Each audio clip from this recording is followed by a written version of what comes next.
PM Modi ने Moscow आतंकी हमले की निंदा की है। पीएम मोदी ने कहा कि दुख की घड़ी में रूस के साथ हम खड़े हैं।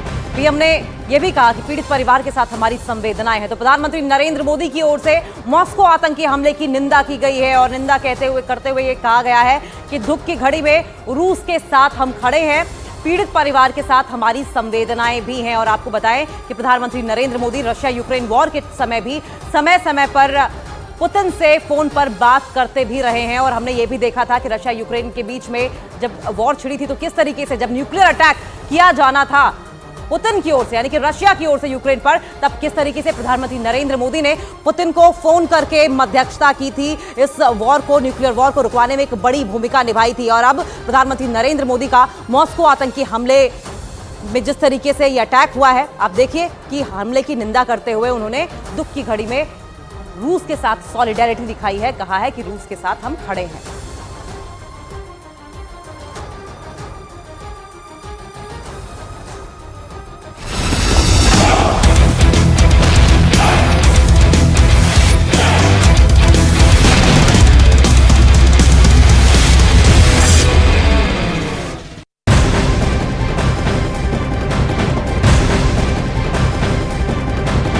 बंगाल से ब्रेकिंग न्यूज सामने आ रही है। टीएमसी नेता अभिषेक बनर्जी ने न्यूज 18 इंडिया से खास बातचीत करते हुए कांग्रेस पर हमला बोला। उन्होंने बंगाल में टीएमसी और कांग्रेस के बीच गठबंधन न होने की वजह को कांग्रेस को बताया।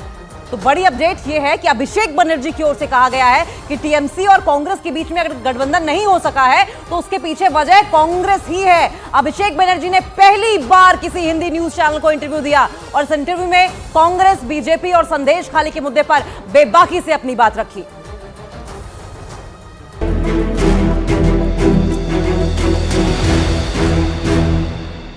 चुनाव बड़ा है और 42 सीट्स हैं। बीजेपी की बात करें, पूरी जान फूंक दी है। प्रधानमंत्री आ चुके हैं एक हफ्ते में 3 बार करीब, और आपने भी पूरी जान लगा दी है।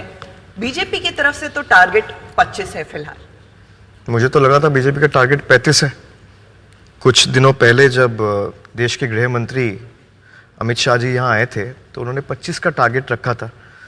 तो चुनाव जैसे ही घोषित हुआ उनका टारगेट 25 हो गया।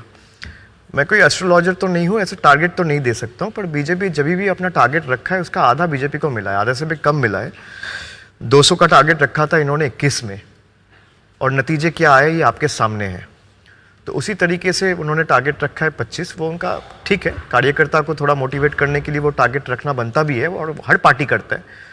और जहाँ तक जान लगाने वाली बात है, सब जो लड़ाई लड़ते हैं वो जीतने के लिए लड़ते हैं। मुद्दों की बात करें तो एक बड़ा नाम संदेश खाली, प्रधानमंत्री पहली बार आए तब भी नाम लिया, और जितनी भी सभाएं हुई, चाहे जो भी नेता हो, जरूर इसे बड़ा मुद्दा बना रहे हैं। सवाल ये उठाते हैं कि जो प्रमुख आरोपी था उसको कहीं ना कहीं शील्ड किया गया, उसको संरक्षण दिया गया, और तुष्टीकरण की बात एक वर्ग विशेष को लेकर के उनका एलिगेशन क्या है? जमीन अधिग्रहण से लेकर के कुछ महिलाओं ने यौन शोषण तक के आरोप लगाए, ये मुद्दा है। तो लेकिन दो एलिगेशन है, एक है जमीन हड़पना, एक है महिलाओं का शोषण।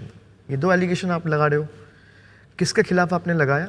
3 आदमियों के खिलाफ। एक है शिबो प्रसाद हजरा, एक है उत्तम सरदार, तीसरा है शेख शाहजहां। अब शेख शाहजहां का गिरफ्तारी में अगर हाईकोर्ट रोक लगा देगी तो आप कैसे